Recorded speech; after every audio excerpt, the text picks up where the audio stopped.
Underhell may just be one of the most interesting Half-Life 2 mods ever made. It was developed by a team called We Create Stuff, who also made the fantastic Nightmare House 2. And it's a mod with a great mix of action, horror, and mystery as you find yourself in a world that blurs the line between fantasy and reality. The mod is still largely unfinished and currently only broken up into 2 chapters, a Prologue and Chapter 1, both of which offer 2 vastly different styles of gameplay, with the Prologue originally being released way back in 2011 and Chapter 1 later on in 2013.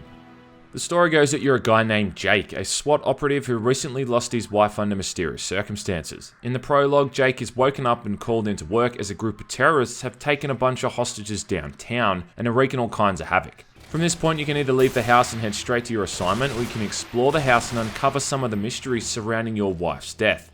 This is where the game takes a turn into more of a horror-based atmosphere, as the house has a pretty spooky feel to it, with certain rooms locked off and a bunch of weird shit occurring at random times of the day. You'll eventually find your way into the basement, the attic, the garage, and later on the forest behind the house and the sewer that runs beneath it. Collecting items saves them for later use on a table in your house, making it easier to go back and grab what you need, and the only thing I don't like about this is that you can't simply store an item in your inventory. You have to manually take the item to the place it needs to be used as it floats in front of your body, which can be a bit clunky at times. All of this puzzle solving would be kinda tedious, except for the fact that the entire time you're exploring, there's a random chance that something spooky is gonna happen. Usually it's just a vision of Jake's wife chasing after him or appearing for a split second in the corner of your eye, and other times it could be something more simple like a window smashing or the sound of footsteps thudding around.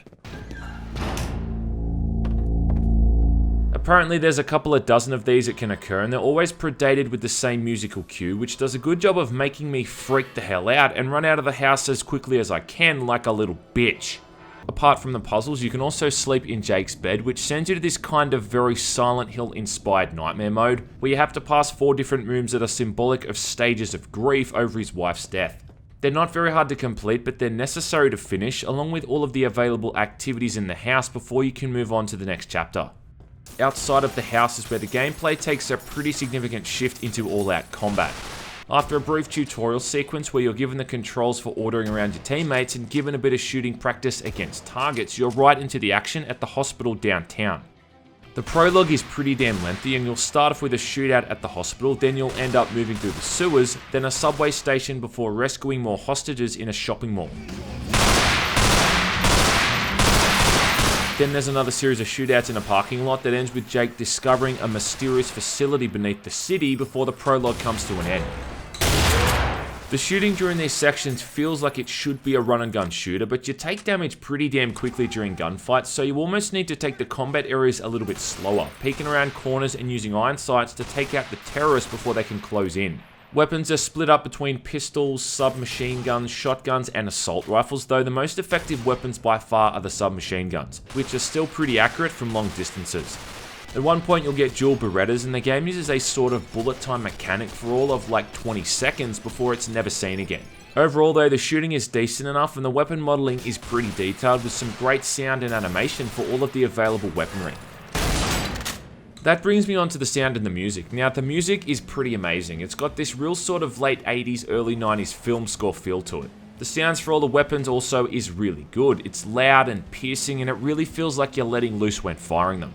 The voice acting on the other hand is just horrid across the board, which is fine, I mean it's a mod and all that, but then on the other hand I found the incidental dialogue from enemies to be of a really high standard. The enemy chatter that you hear as they shout to each other during combat is believable and really juxtaposed to the cheesy forced dialogue from the main characters, performed by people who are obviously not proper voice actors. Listen, come as soon as you get to this bar and give me the smokes, and you know exactly what I mean by that. This becomes most notable in Chapter 1, which could almost be its own standalone game because of how long it goes, upwards of 10 hours, but I don't think I'm exaggerating to say a significant portion of this chapter is spent either watching cinematics or the illusion of gameplay during moments where you're in control but it's overshadowed by long periods of exposition from side characters. You know those types of moments where all you can do is pretty much just walk around doing nothing but listen to people talk. In this chapter, Jake is in an underground prison for reasons I won't reveal, and after a painfully long introductory sequence that literally goes for upwards of half an hour, you're out of your cell and avoiding the inmates and guards who've all turned into zombies. You shortly team up with the surviving prison guards who amazingly trust you enough to give you body armor and a weapon, and then you're working with them to discover a way to escape the prison. This whole chapter is full of these aforementioned frequent and lengthy sequences where characters just stand around and babble on for 5 to 10 minute stretches that are horribly written and voice acted. The black prison guard and his little brother, for instance, use the F word like it's a full stop. If I ever catch the son of a bitch that got him, I'm gonna stick my gun so far up his ass that that bullet will just come straight out his mouth when I shoot. I can't overstate this enough. There is just so much dialogue in these sections, and it is so fucking boring. You've just got to stand there listening to these side characters whine on and on about something that could have been summed up in a couple of lines of dialogue. You can skip these cinematics, but the game is so story-driven that doing so means you won't know what the hell is going on. They just simply shouldn't be this goddamn long. Thankfully though, the gameplay is pretty damn good. The prison itself works as sort of a hub. I mean, imagine the house from the prologue, but now expand it and fill it full of enemies and even more puzzles. The objectives are often a bit tedious and mundane, and they've padded out the length of the mod significantly by including lots of backtracking, and it often feels like they're deliberately trying to make the simplest task take as long as possible. The gameplay shifts between melee combat, a horribly implemented stealth mechanic, and shooting. I say the stealth is horribly implemented because it just really feels unpolished and hastily thrown together, where you're pretty much just seen as soon as you're in the line of sight. Then you just gotta run away and hide in a vent or a locker until enemies stop pursuing you. The shooting sections are again pretty good, the weapons are fun to use, the controls are responsive, though they absolutely inundate you with these endless droves of zombies spawning in, which kind of gets annoying and tedious. How much fun is constantly spawning zombies? Said no one ever. Overall, Chapter 1 is all over the place. It has a lot of weird design choices that kind of drag it down. I also don't consider it to be as scary as the prologue because you're killing so many zombies, it's more annoying than anything else. It also felt very monotonous to me, and the slow start to the chapter also doesn't help the pacing at all. I don't want to seem like I'm bashing on this chapter. I mean, in terms of a mod, a Half-Life 2 mod, and a free Half-Life 2 mod of all things, this is absolutely as good as it's ever gonna get. I just feel like they could have refined a few areas and tweaked the pacing and the writing so it wasn't all over the place. I'd really like to see We Create Stuff given a huge budget and see them develop a project from scratch. Not a game running on the Source engine or anything like that, but a proper, true to their vision game from the ground up. It's clear that there's a lot of talent with those people involved with Underhell, and despite a few rocky areas, it's one of the most polished Half-Life 2 mods you're ever gonna play. And I don't think there's anyone who could argue that.